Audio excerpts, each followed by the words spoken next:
Hello, everyone, and welcome to this presentation on two important tools of direct democracy in Arizona, the initiative and the referendum. These processes give citizens the ability to propose and approve laws directly rather than relying on elected representatives. They are at the heart of Arizona's tradition of strong citizen participation in government. Let's get started with the basics. An initiative is a process that allows citizens to propose new laws or constitutional amendments.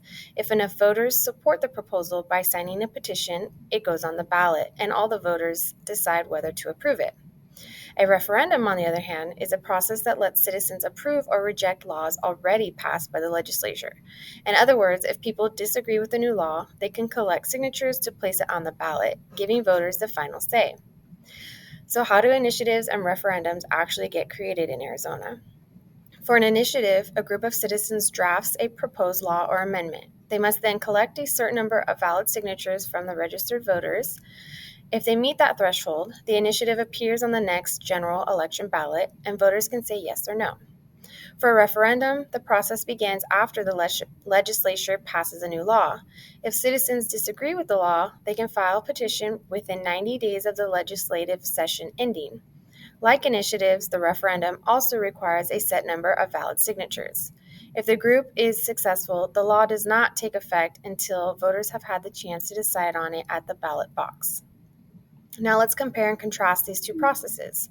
The initiative is proactive. It allows citizens to bring forward their own ideas and place them directly before voters.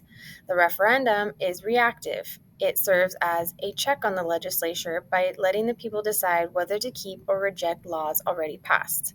Both require signature gathering and voter approval, but they serve slightly different purposes. Initiatives give citizens lawmaking power, while referendums give citizens veto power over lawmakers. Like any process, both initiatives and referendums have strengths and weaknesses. The pros of initiatives are that they empower citizens to propose laws that legislature might ignore.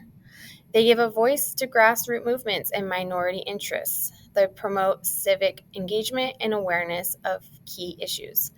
The cons of initiatives are that collecting signatures can be expensive, which means special interest groups sometimes dominate the process.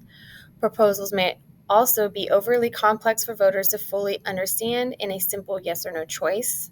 And once passed, initiatives can be difficult to amend or repeal. The pros of referendums are that they allow citizens to act as a check on the legislature, ensuring laws reflect public opinion. They encourage accountability by reminding lawmakers that voters have the final say. The cons of referendums are that, like initiatives, they can be costly and heavily influenced by money and advertising. They may delay or block necessary legislation simply because it's unpopular, even if it serves a long-term public good. So why are these processes so important in Arizona?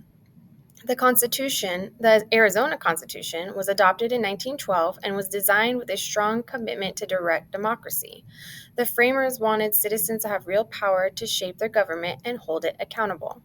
By including both initiatives and referendums in the state constitution, they ensured that ordinary people, not just lawmakers, would have a direct role in making laws. This tradition reflects the broader principle of popular sovereignty, the idea that ultimate power rests with the people.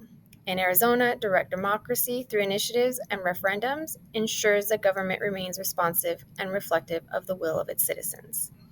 To better understand how initiatives and referendums work, let's take a look at some real-world examples. In 2020, Arizona voters approved Proposition 207, which legalized recreational marijuana through the initiative process. On the other hand, in 2018, the state saw a referendum on Senate Bill 1517, a law related to school funding. Voters used the referendum to reject the law and demand more investment in education. These examples show just how powerful and impactful these processes can be in shaping Arizona's future.